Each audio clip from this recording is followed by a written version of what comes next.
Jake Morrison floated in the observation deck of Earth Station Alpha, staring at the massive crystal structure that hung in space like a jewel against the black void.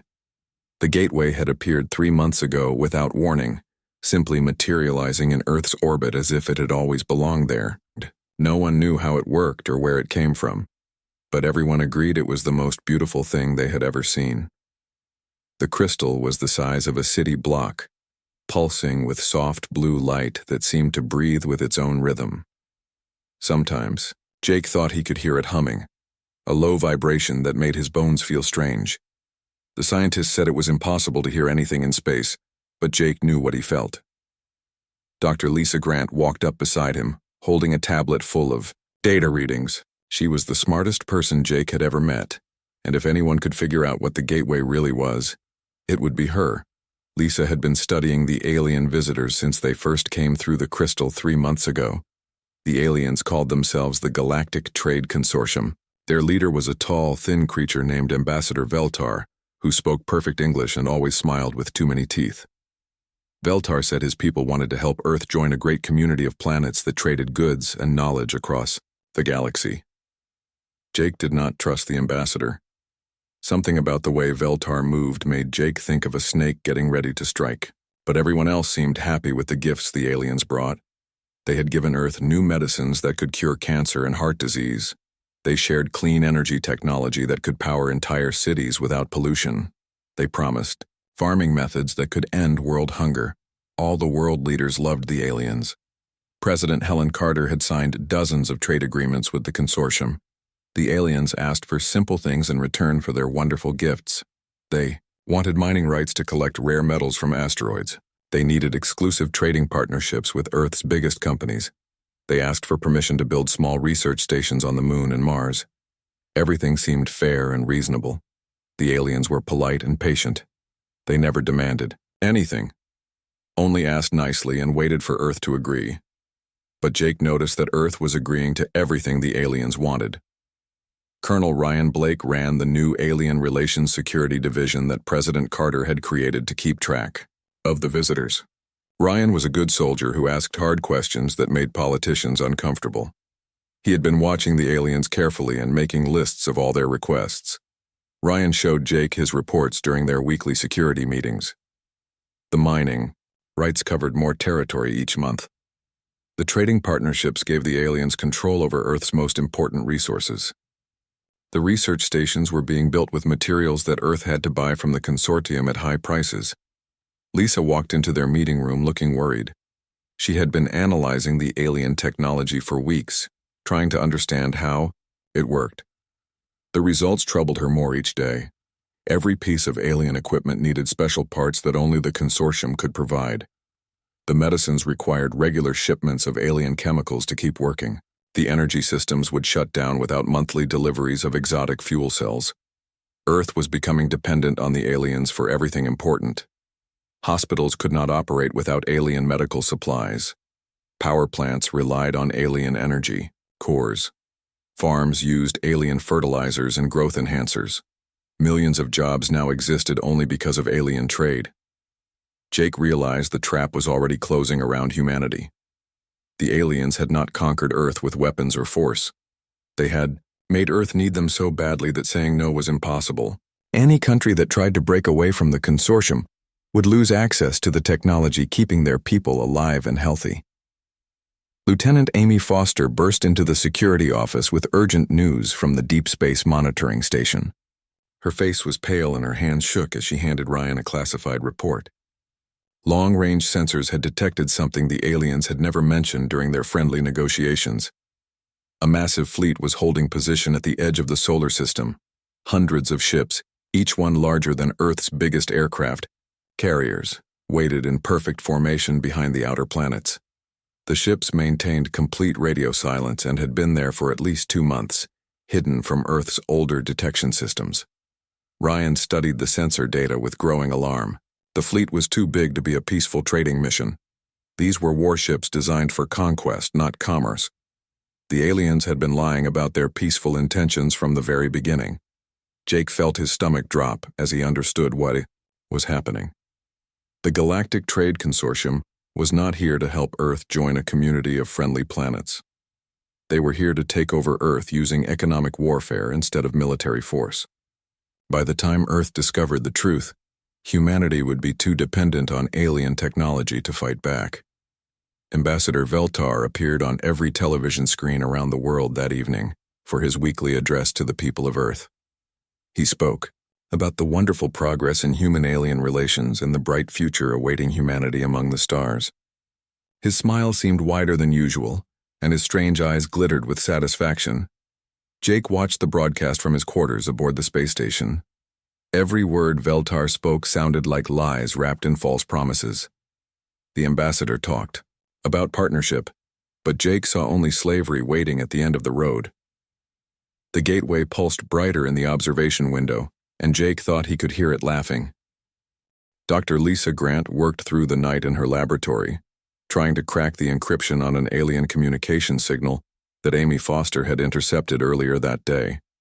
The signal had been transmitted from the gateway to somewhere beyond the solar system, and Lisa suspected it contained information the consortium did not want humans to see. After 18 hours of continuous work, the encryption finally broke. Lisa stared at her computer screen in horror as the translated message appeared. The words were cold and businesslike, discussing Earth as if it were nothing more than a resource to be harvested. The message detailed Earth's current dependency levels on consortium technology. 90% of Earth's hospitals now relied on alien medical equipment. 70% of power generation used alien energy systems. Agricultural output had increased 40% thanks to alien farming technology, but would collapse without continued chemical supplies. Lisa read further and discovered the true purpose of the gateway. It was not just a doorway between worlds, but a massive monitoring and control system that tracked every aspect of Earth's integration into the consortium network. Worse, the gateway was slowly releasing chemicals into Earth's atmosphere that would eventually make the planet uninhabitable for humans, while creating perfect conditions for alien life. Captain Ben Rodriguez had been chosen to lead a secret mission through the gateway, using a modified stealth shuttle. Colonel Blake had approved the dangerous reconnaissance flight after the intercepted message proved the aliens were planning something terrible for humanity. Ben felt nervous as his small spacecraft approached the gateway's shimmering surface. No human had ever traveled through the alien portal before, and no one knew what waited on the other side. His shuttle was equipped with advanced cloaking technology that should hide it from alien sensors. But Ben knew he might not return from this mission. The gateway's surface felt like passing through liquid light. Ben's instruments went crazy for a few seconds, then stabilized as his shuttle emerged in alien space. What he saw there would haunt him for the rest of his life. Massive industrial complexes floated in the darkness, each one the size of a small moon. Processing stations stretched for thousands of kilometers, breaking down raw materials from conquered worlds. Slave labor camps housed millions of beings from dozens of different species, all working under horrible conditions to feed the consortium's endless appetite for resources. Ben carefully piloted his shuttle closer to one of the processing stations, using its stealth systems to avoid detection. His cameras recorded everything as he witnessed the systematic destruction of entire civilizations. Planets were stripped bare of their natural resources while their populations were forced to work in space-based factories until they died from exhaustion. The most shocking discovery came when Ben found records of other species that had faced the same situation as Earth. Everyone had followed an identical pattern: first contact, technology sharing, economic integration, then complete subjugation. The consortium had perfected this method over thousands of years and had never encountered serious resistance. Meanwhile on Earth, Ambassador Veltar was increasing pressure on world leaders. President Carter found herself trapped between impossible choices as alien technology became essential to keeping human civilization running. Every day brought new demands disguised as reasonable requests for expanded cooperation. The aliens wanted exclusive mining rights to Earth's ocean floors. They requested permission to build larger research facilities in major population centers. They suggested that human children should begin learning consortium languages and customs to prepare for full integration into galactic society. Colonel Blake's intelligence team worked around the clock to document every aspect of the alien infiltration. They discovered that the Gateway was doing more than just monitoring Earth's atmosphere. It was also sending detailed scans of Earth's military capabilities, resource locations, and population centers back to the consortium fleet. Dr. Grant made an even more disturbing discovery when she analyzed tissue samples from humans who had been treated with alien medicine. The treatments were slowly altering human DNA, making people more docile and less likely to resist authority.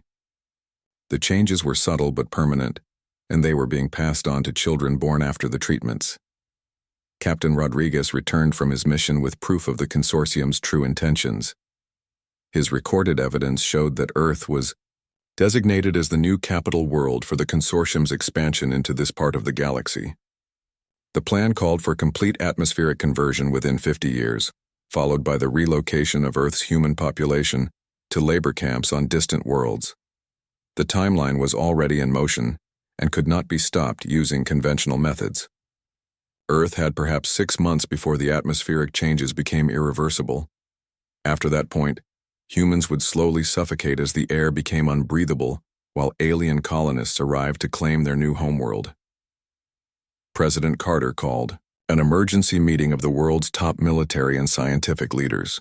The evidence presented by Blake's team and Rodriguez's reconnaissance mission left no doubt about the consortium's hostile intentions. Earth was being prepared for conquest through the most sophisticated deception in galactic history. Lisa showed the assembled leaders her analysis of the Gateway's control systems. The massive crystal was the key to everything the aliens were doing. It controlled the atmospheric conversion process, maintained communication with the hidden fleet, and provided the power source for all consortium operations in the solar system. Jake Morrison realized that destroying the Gateway might be humanity's only chance for survival. But the alien structure was protected by energy shields that could deflect nuclear weapons, and it was surrounded by automated defense systems that would destroy any approaching spacecraft. The meeting ended with a terrible understanding. Earth was trapped in a web of technological dependency that grew stronger every day. The aliens had been patient and clever, making humanity complicit in its own destruction. Fighting back would mean giving up all the medical advances, clean energy, and agricultural improvements that now kept billions of people alive. But the alternative was extinction. The consortium had never allowed a conquered species to survive as anything more than slave labor. Earth's children would grow up as property of an alien empire, working until they died to build weapons for the next conquest. Colonel Blake left the meeting with orders to begin planning humanity's last desperate gamble for freedom. Jake Morrison stood in a hidden underground facility built beneath the Colorado mountains, watching as Earth's best scientists and military officers gathered for the most important meeting in human history. They called themselves the Terran Liberation Front, and their mission was simple but seemingly impossible: find a way to destroy the Gateway before Earth became uninhabitable for humans. Dr. Kevin Hayes was a brilliant quantum physicist who had spent his entire career studying exotic matter and dimensional physics. He believed the Gateway's power source could be destabilized, but it would require precise timing and massive amounts of energy focused on exactly the right frequency. One mistake would simply make the Gateway stronger instead of destroying it. Kevin explained his theory to the assembled group using simple diagrams drawn on an old blackboard. The Gateway used exotic matter to bend space and time, creating a tunnel between distant points in the galaxy. If they could disrupt the exotic matter core at just the right moment, the resulting implosion would tear apart the fabric of space itself and close the tunnel forever. Engineer Paula Martinez had designed weapons systems for the military for 20 years, but nothing in her experience compared to the challenge of building a device that could destroy something made from technology thousands of years more advanced than anything humans possessed. She needed to convert Earth's entire nuclear arsenal into a focused quantum disruption device. Paula worked with teams of scientists and engineers around the clock, designing a weapon that existed only in theory. They would have to combine nuclear fusion with quantum field manipulation while maintaining perfect synchronization across multiple warheads. The slightest error would result in a conventional nuclear explosion that would barely scratch the gateway's protective shields. Captain Rodriguez continued leading reconnaissance missions through the gateway, gathering intelligence on alien fleet movements and defensive capabilities. Each mission was more dangerous than the last as consortium security forces began searching for the source of the unauthorized intrusions into their space. Ben discovered that the alien fleet was much larger than anyone had imagined. Thousands of warships waited beyond the edge of the solar system, supported by massive factory ships that could build new vessels using raw materials stripped from conquered worlds. The consortium commanded resources from over 2,000 planets and had never encountered serious military resistance. President Carter played an increasingly dangerous game, appearing to cooperate with alien demands while secretly supporting the Liberation Front. She authorized the construction of hidden weapons facilities and the stockpiling of nuclear materials, all while maintaining the facade of willing partnership with the consortium. Carter met with Ambassador Veltar every week, listening to his smooth lies about the benefits of galactic citizenship, while knowing that every word was designed to make humanity more dependent on alien technology. She smiled and signed agreements that she had no intention of honoring, buying precious time for the Liberation Front to complete their desperate preparations. The aliens grew suspicious as Earth's compliance began to slip. Several mining agreements were delayed by bureaucratic problems that had never existed before. Shipments of rare Earth elements arrived late or contained materials that did not meet consortium specifications. Technical problems plagued the construction of new research facilities. Ambassador Veltar delivered increasingly harsh warnings about the consequences of failing to meet treaty obligations. He reminded Earth's leaders that the consortium had been very generous in sharing advanced technology, and that this generosity should not be taken for granted.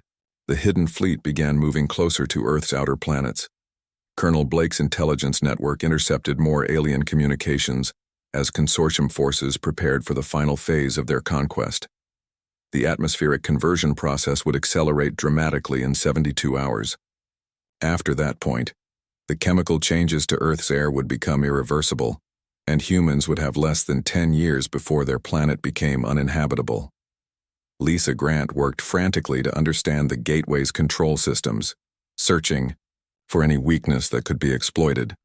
She discovered that the massive crystal structure was not just a doorway, but also a quantum computer that processed enormous amounts of information from across the galaxy. Overloading its computational capacity might create the opening the Liberation Front needed. Jake Morrison coordinated between all the different teams working on humanity's last hope. Scientists raced to complete the quantum disruption device, while military units prepared for the most important battle in human history. Everyone knew they would only get one chance to strike before the aliens realized what was happening. The underground facility buzzed with desperate activity as hundreds of people worked 18-hour shifts to prepare for the assault on the gateway. Nuclear warheads were modified with exotic matter resonators that Kevin Hayes had designed using captured alien technology. Paula Martinez's engineering teams built focusing arrays that could channel the explosion's energy into a precise quantum frequency.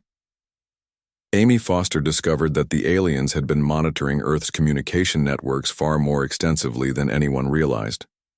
Every phone call, internet message, and radio transmission was being analyzed by consortium intelligence systems. The Liberation Front had to abandon all electronic communication and rely on hand-delivered messages to avoid detection.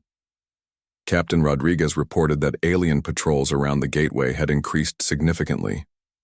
Automated defense platforms now surrounded the crystal structure in multiple layers, each one equipped with weapons that could vaporize an approaching spacecraft in milliseconds. Getting close enough to deploy the quantum disruption device would require a direct assault that few humans were likely to survive. Dr. Hayes completed his calculations and delivered the final requirements to the Liberation Front leadership. They would need to penetrate the gateway's shields and place the quantum disruption device within 100 meters of the exotic matter core. The device would have exactly 30 seconds to charge before the aliens could respond with countermeasures. Paula. Martinez presented the finished weapon to Jake Morrison and Colonel Blake. The quantum disruption device was the size of a small building and would require a team of specialists to operate it properly. Once activated, it would destroy everything within 1,000 kilometers of the gateway, including any spacecraft that delivered it to the target. Jake realized that destroying the gateway would be a suicide mission for whoever volunteered to pilot the assault craft. The explosion would happen too quickly for any escape attempt, and the exotic matter implosion would tear apart space itself in the immediate vicinity. Earth's freedom would be purchased with the lives of its bravest defenders. President Carter received the final intelligence report from Colonel Blake's network. The consortium's timeline was accelerating ahead of schedule. In 48 hours, they would begin the irreversible phase of atmospheric conversion. The hidden fleet was moving into attack position around Earth's moon, and Ambassador Veltar had stopped pretending to be friendly. Time had run out for preparation and planning. The Terran Liberation Front would launch their assault on the gateway in 24 hours, or humanity would lose its last chance for freedom forever. Jake Morrison strapped himself into the pilot's seat of the assault craft, carrying the quantum disruption device, knowing he would never see Earth again. Around him, 12 other volunteers checked their equipment one final time before the most important mission in human history. Every person aboard the spacecraft had volunteered for this suicide run, understanding that Earth's freedom required their sacrifice. The quantum disruption device filled most of the cargo bay, its exotic matter, resonators humming with barely contained energy. Dr. Kevin Hayes had worked through the night making final adjustments to ensure the weapon would penetrate the gateway's defenses. One mistake in the calculations would mean their deaths accomplished nothing. Colonel Blake coordinated the multi-pronged assault from Earth's command center, watching as teams around the globe prepared to strike simultaneously at alien installations. They had one chance to catch the consortium off guard before the superior alien technology could respond to humanity's desperate gambit. Dr. Lisa Grant activated her computer virus from a hidden laboratory beneath Geneva, sending the malicious program into the alien communication networks through hijacked consortium data links. The virus was designed to exploit the interconnected nature of alien technology, spreading chaos through their command systems at the moment of maximum vulnerability. Captain Rodriguez led 3 squadrons of modified fighter aircraft toward the alien advance fleet that had moved into Earth's outer atmosphere. His pilots flew converted military jets equipped with weapons reverse-engineered from captured alien technology. They knew their inferior spacecraft stood little chance against consortium warships, but they only needed to buy time for Jake's mission. President Carter appeared on television screens around the world as the battle began, revealing the truth about the alien invasion to 7 billion shocked humans. She explained how the Galactic Trade Consortium had deceived Earth into economic dependency while planning to exterminate humanity and steal their planet.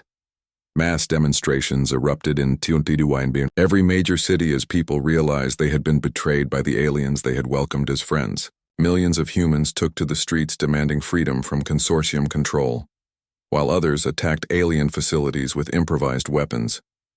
The carefully maintained facade of peaceful cooperation collapsed in a matter of hours. Ambassador Veltar dropped his mask of friendliness as reports of human resistance reached his command center aboard the Gateway Station. His true form was revealed as the polite diplomat transformed into a cold predator who had overseen the conquest of hundreds of worlds. He ordered immediate retaliation against Earth's major population centers. Jake's assault craft accelerated toward the gateway as alien defense systems came online around the massive crystal structure. Automated weapons platforms emerged from hidden compartments, filling the space around their target with deadly energy beams. His team's modified shields held for precious seconds before beginning to overload under the concentrated fire. The first alien counterattack struck Earth's largest cities with weapons that turned buildings to dust and left massive craters where millions of people had lived moments before. New York, London, Tokyo, and dozens of other population centers vanished in brilliant flashes of light as the consortium demonstrated the price of resistance. Rodriguez's fighter squadrons engaged the alien fleet in desperate aerial combat above Earth's atmosphere. Human pilots used their knowledge of atmospheric flying to outmaneuver alien craft designed for space warfare. But the technological gap was enormous. For every alien ship destroyed, humanity lost 10 fighters and their brave crews. Lisa's computer virus reached the alien command networks just as Jake's assault craft penetrated the gateway's outer defenses. Consortium computers began experiencing cascading failures as the virus exploited security vulnerabilities that had never been tested against human creativity. Communication systems crashed and weapon targeting systems went offline. Paula Martinez watched from the underground command center as her quantum disruption device approached its target. The exotic matter resonators were functioning perfectly, building up the precise energy frequency needed to destabilize the gateway's power core. They had less than 5 minutes before the aliens could deploy countermeasures. Jake fought to control his damaged spacecraft as alien weapons tore through the hull around him. Half his crew was dead or wounded, and the assault craft was bleeding, atmosphere through dozens of holes. But they were close enough now to see individual details on the gateway's crystal surface. The massive alien structure pulsed with increasing urgency as its computer systems detected the approaching quantum disruption device. Defensive barriers that had protected the gateway for thousands of years began to weaken under the combined assault of human weapons and Lisa's computer virus.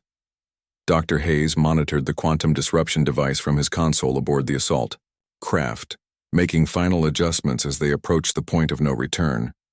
The exotic matter core was reaching critical resonance, and they had 30 seconds to reach the optimal detonation distance before the weapon would fail. Colonel Blake received reports of catastrophic damage from around the globe as the alien retaliation continued. Entire countries were being wiped off the map by weapons that turned matter into energy. Earth was paying a terrible price for its attempt at freedom, but there was no turning back now.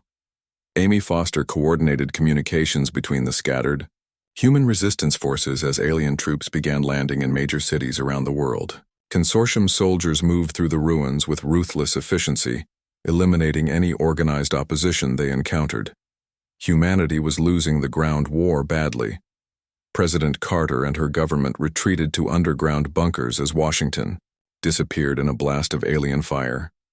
Her final broadcast to the world called upon every human being to resist the invaders, regardless of the cost. Earth would rather die fighting than live as slaves to an alien empire. Jake's assault craft reached the gateway's exotic matter core, just as the quantum disruption device achieved full resonance.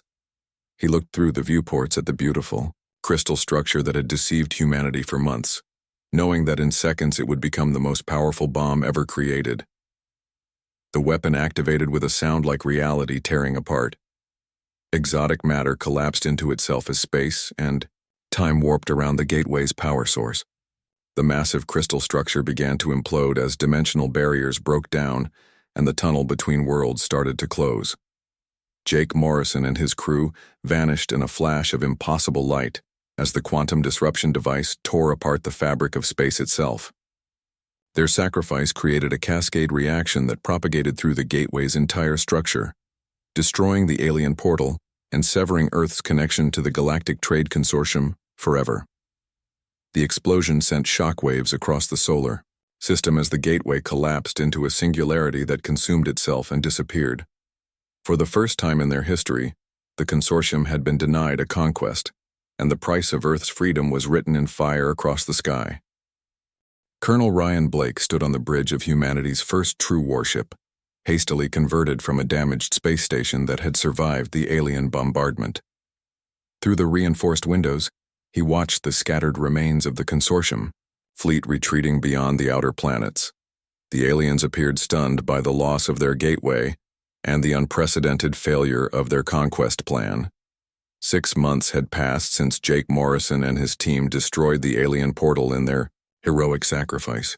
Earth bore terrible scars from the brief but devastating war that had cost over 50 million human lives. Entire cities lay in ruins, reduced to radioactive craters by weapons that humanity was only beginning to understand.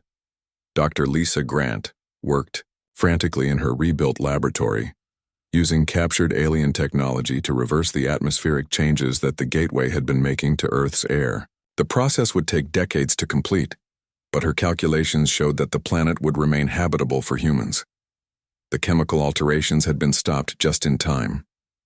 Without the gateway to maintain their supply lines, the consortium, forces that had landed on Earth found themselves cut off from reinforcement and resupply. Human resistance fighters hunted down the stranded alien soldiers with growing success, using guerrilla tactics and captured weapons to eliminate the invaders one by one. President Carter had died when Washington was destroyed, but her successor continued the policies of complete independence from any alien influence. The new Earth Defense Council united all surviving nations under a single military command dedicated to preventing future alien incursions. Humanity had learned that they were alone in a hostile galaxy. Paula Martinez led the development of new technologies based on captured consortium science, but with a crucial difference. Everything was designed and built by human hands using materials found on Earth or in the solar system. Never again would humanity depend on external sources for their survival or prosperity. Captain Rodriguez, now promoted to Admiral Rodriguez, commanded the growing fleet of defensive vessels that patrolled the solar system. Human engineers had reverse-engineered alien technology while improving upon it with human innovation and creativity. Within 5 years, Earth ships would be superior to anything the consortium had ever built. The cost of freedom had been enormous. Major cities around the world were still being rebuilt from the ruins left by alien bombardment. Millions of children had been orphaned by the war, and entire regions remained uninhabitable due to exotic radiation from alien weapons. Earth's economy had collapsed and was slowly being rebuilt from scratch.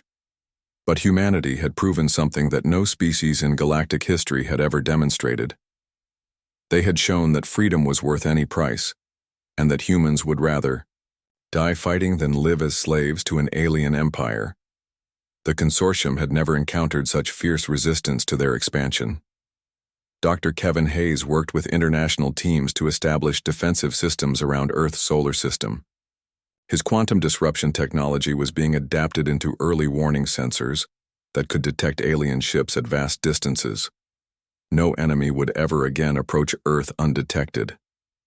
Amy Foster commanded the new Space Reconnaissance Division, using modified stealth ships to monitor the retreating consortium fleet. Her pilots reported that the aliens seemed confused and uncertain without their gateway to provide communication with their homeworlds. For the first time in thousands of years, a consortium conquest had failed completely. Lisa's analysis of captured alien databases revealed the true scope of what humanity had accomplished. The Galactic Trade Consortium controlled over 2,000 worlds and had never been defeated in their long history of expansion. Earth's resistance had sent shockwaves throughout their empire as conquered species learned that freedom was possible. The genetic modifications that alien medicine had made to human DNA were slowly being reversed through treatments developed from consortium medical technology. Future generations of humans would be free from the subtle psychological conditioning that had made people more compliant and less likely to resist authority. Earth's new government established strict policies regarding any future contact with alien civilizations. All negotiations would be conducted from a position of strength, with human warships providing security and human scientists verifying every claim made by potential trading partners. Trust would have to be earned through actions, not words. Blake received regular reports from deep space monitoring stations that tracked the movements of the retreating alien fleet. The consortium ships had withdrawn to the edge of the solar system and appeared to be waiting for new orders from their distant home worlds. Without the gateway, communication across galactic distances would take years instead of seconds. The reconstruction of human civilization proceeded slowly but steadily.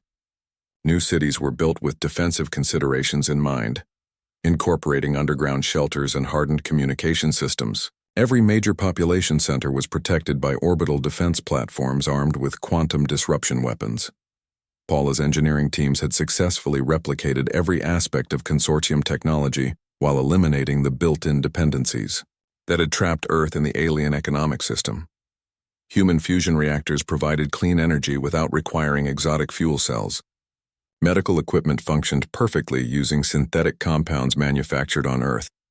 Rodriguez's fleet grew stronger each month as new warships rolled out of orbital shipyards built from salvaged alien materials. Human spacecraft incorporated the best features of consortium design while adding innovations that alien engineers had never considered. Earth's defenders were becoming a force that could protect the entire solar system. The final report from the Terran Liberation Front documented the complete scope of humanity's victory over the Galactic Trade Consortium. Earth had not only survived, the most sophisticated conquest attempt in galactic history, but had emerged stronger and more unified than ever before. Lisa discovered that other species throughout the galaxy were beginning to rebel against consortium rule, inspired by Earth's example of successful resistance. The alien empire that had seemed invincible for thousands of years was starting to crack as conquered worlds demanded their freedom. 10 years after the Gateway's destruction, Earth stood as a beacon of hope in a galaxy full of enslaved civilizations. Humanity had learned the harsh lesson that they could trust no one but themselves to secure their future among the stars. The price of freedom had been paid in blood and suffering, but it was a price that every human agreed was worth paying. Blake looked out at the stars from his command ship and smiled grimly. Earth was alone in the universe, but humanity was no longer helpless. They had the strength to defend themselves and the wisdom to never again trust alien promises of friendship. The galaxy had pushed too hard, and Earth had responded by slamming the door shut forever.